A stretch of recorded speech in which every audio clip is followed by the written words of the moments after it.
as universidades brasileiras, na sua totalidade, são um serviço de informação para alimentar o movimento comunista.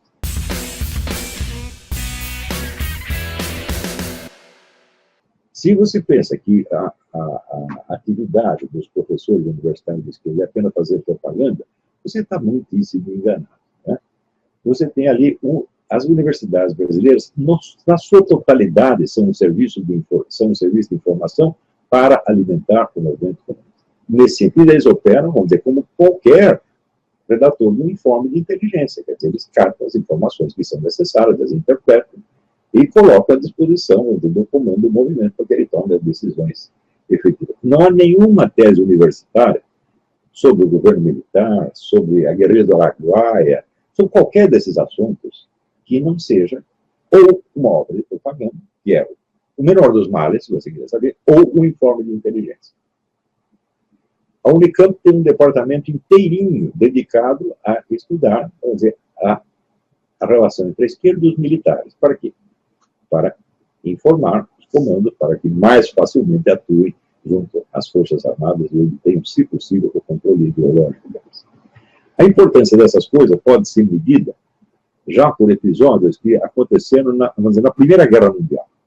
Segue na Primeira Guerra Mundial, a Rússia estava entre os aliados, lutando contra a Alemanha. E a Alemanha precisava desesperadamente de fazer uma paz em separado com a Rússia para ela poder deslocar, na época havia 600 mil soldados alemães no fronte russo, precisava deslocar esses soldados para o fronte ocidental. Então, precisava desesperadamente fazer a paz com a Rússia. Então, para esse fim, o governo alemão, então, por ideia do general Ludendorff, ofereceu apoio, dinheiro e todos os meios para fomentar a Revolução Bolchevique. Já estando combinado com o Lenin, que se você tomar o poder, você faz a paz em separado conosco. Isso era tudo que os alemães queriam. Do ponto de vista dos governos ocidentais, o único problema que havia eram os alemães. Eles estavam em guerra com a Alemanha. Então, um movimento ideológico que surgiu lá no meio da Rússia não era de grande interesse para eles. E as potências ocidentais se mobilizaram, não foi, vamos dizer, com o propósito de parar o comunismo na Rússia, mas simplesmente de impedir a paz em separado. Tá certo? Então, era uma interferência para boicotar a operação alemã. No meio disso, aparece um sujeito como Winston Churchill. E Winston Churchill é um sujeito que enxergava muito mais longe do que todos os governos da Europa. Ele percebeu a amplitude do problema soviético e disse: nós precisamos estrangular este monstro no bercinho, é agora. E ele fez um projeto de uma intervenção europeia que iria, então, ajudar as tropas e populações que eram hostis ao novo governo soviético, chamado russos brancos, chefiados pelo general Kolchak, Denikin, Yudinich e outros. Né? Então, evidentemente, as potências ocidentais podiam mandar algumas tropas para lá, mas o essencial eram tropas russas. Então, era a questão de dar um apoio, né, militar, financeiro, estratégico para essas tropas russas. E os dois lados, tanto os bolcheviques quanto os russos brancos, estavam muito mal equipados, eles estavam todos falidos. As armas deles eram ultrapassadas, faltava munição, não tinha nem uniforme, os caras não tinham bota para usar na neve, uma desgraça dos dois lados. Só que os bolcheviques tinham um fator que os outros não tinham. Eles tinham um partido organizado. Você não pode esquecer que entre a fundação do movimento comunista, em 1848, da fundação do movimento comunista, fundação oficial, claro que já existia antes, o momento que Karl Marx consegue controlar o movimento comunista é dado como sua fundação. Entre esse momento e a primeira tentativa bem-sucedida de tomar o poder no país, transcorreram 70 anos. 70 anos você formando e treinando militância em toda a Europa, nas Américas, no Reich Parta,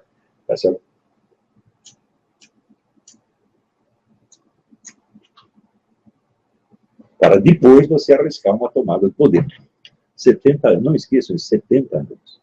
Assim como no Brasil, entre 1900, entre o golpe militar e a chegada do Lula ao poder, você veja, de 1964 a 2002. Ou seja, tudo que se faz no movimento comunista é com uma longa, lenta, tá certo? E persistente preparação. Quer dizer, nós estamos lidando com profissionais, eles não estão aí para brincadeira, eles não estão aí para expor a sua revoltinha, eles não estão aí para sair gritando, estamos revoltados, não é nada disso, eles estão trabalhando com toda a seriedade para obter resultados. Né? Então, na esfera econômica eles não têm nenhum sucesso porque a política socialista vai contra as leis elementares da economia, a economia nunca funciona, mas politicamente e militarmente é a coisa que mais funciona no mundo. E é por isso mesmo que o movimento comunista sempre foi financiado por capitalistas, porque ele não é capaz de gerar, vamos dizer, os seus próprios recursos.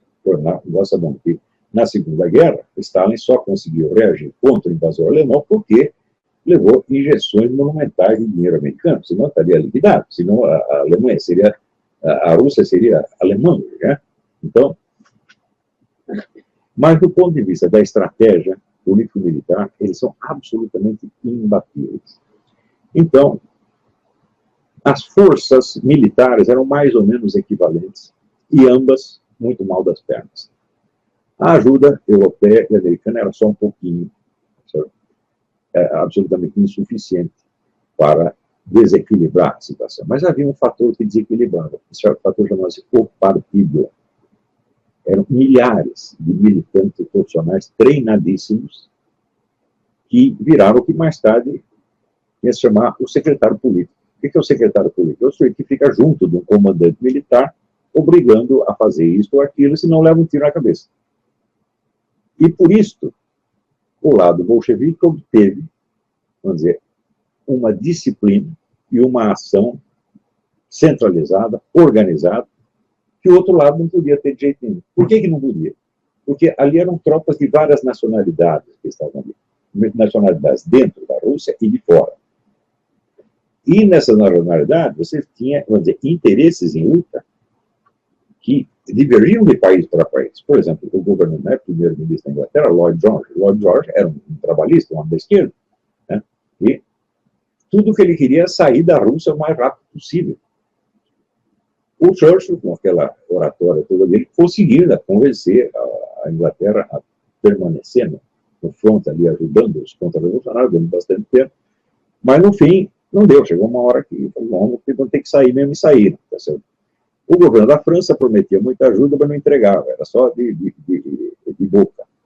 E dentro das várias facções que estavam contra os bolcheviques, eram forças regionais, também em competição umas com as outras, cheias de ciumeira, um boicotando o outro, então era uma desorganização geral. E o outro lado também era desorganizado do ponto de vista militar. As tropas também eram desorganizadas, mas tinha um partido que os disciplinava. Então, isso fez toda a diferença. Foi um fator civil que determinou a vitória dos bolcheviques contra, vamos dizer, os seus oponentes em 1917, 18 até 19. Né? Então, isso é para você ter uma ideia de como é que esse pessoal opera. Então, quando no Brasil começaram as denúncias sobre corrupção do PT, etc., saiu muita gente para a rua, e apareceram blogs, um monte de gente escrevendo, todo mundo indignado. Então, expressando uma emoção no momento. Nós não queremos isso aí. Nós sabemos que 95% da população estava contra o governo. Só que é o seguinte, do outro lado você tem o quê? Você tem forças organizadíssimas. Né? A começar por coisa básica. Você tem que ter para fazer uma guerra, você tem que ter um serviço de inteligência, um Estado-Maior. O serviço de inteligência é o que colhe e organiza informação.